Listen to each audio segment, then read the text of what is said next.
বিশ্বজুড়ে তরুণদের সামাজিক যোগাযোগ মাধ্যমে আসক্তি এবং এর ক্ষতিকর প্রভাব নিয়ে দীর্ঘদিন ধরে বিতর্ক চলছে। এবার অস্ট্রেলিয়া এই সমস্যার সমাধানে নিল এক ঐতিহাসিক ও কঠোর পদক্ষেপ। দেশটির পার্লামেন্ট সম্প্রতি একটি আইন পাস করেছে, যার আওতায় 16 বছরের কম বয়সী শিশুদের জন্য সামাজিক যোগাযোগ মাধ্যম ব্যবহারে নিষেধাজ্ঞা আরোপ করা হয়েছে।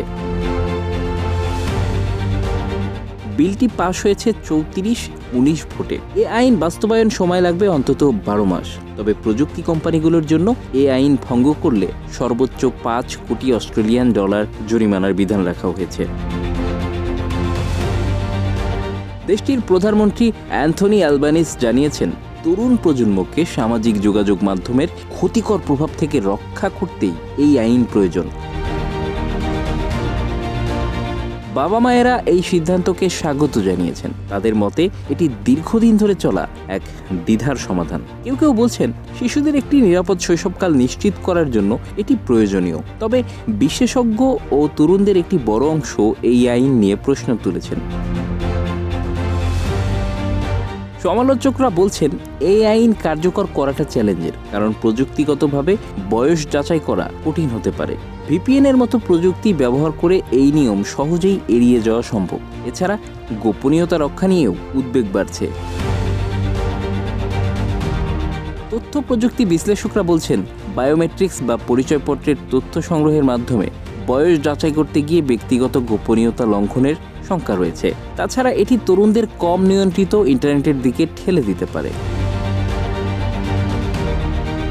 এই আইন স্ন্যাপচ্যাট, টিকটক, ফেসবুক, ইনস্টাগ্রামের মতো জনপ্রিয় প্ল্যাটফর্মগুলোর উপর প্রযোজ্য হবে। তবে গেমিং বা মেসেজিং অ্যাপগুলো এই নিষেধাজ্ঞার বাইরে থাকবে। ইউটিউবও নিষিদ্ধ নয়।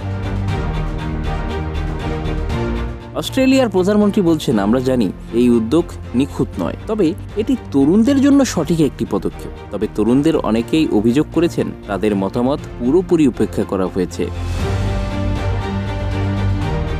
তরুণরা বলছেন, সমস্যাগুলো সমাধানে তাদের কথা শুনতে হবে। তাদের জীবনে সামাজিক যোগাযোগ মাধ্যমের কি ভূমিকা সরকার তা বোঝেনি।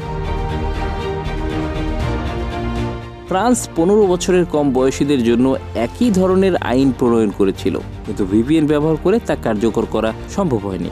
যুক্তরাষ্ট্রের উঠা অঙ্গরাজ্যের একই ধরনের একটি আইন পরবর্তীতে অসাংবিধানিক ঘোষণা করে বাতিল করা হয়। অস্ট্রেলিয়ার এই পদক্ষেপ ইতিমধ্যেই নরওয়ে অনুসরণ করার প্রতিশ্রুতি দিয়েছে। যুক্তরাজ্যেও এমন উদ্যোগ নেওয়ার চিন্তা রয়েছে। বেশিরভাগ অস্ট্রেলীয় অভিভাবক এই উদ্যোগকে ইতিবাচক হিসেবে দেখছেন। তবে প্রযুক্তি বিশেষজ্ঞ ও তরুণরা বলছেন, আইনটি বাস্তবায়নে আরও গবেষণা প্রয়োজন। Bangla affairs news desk.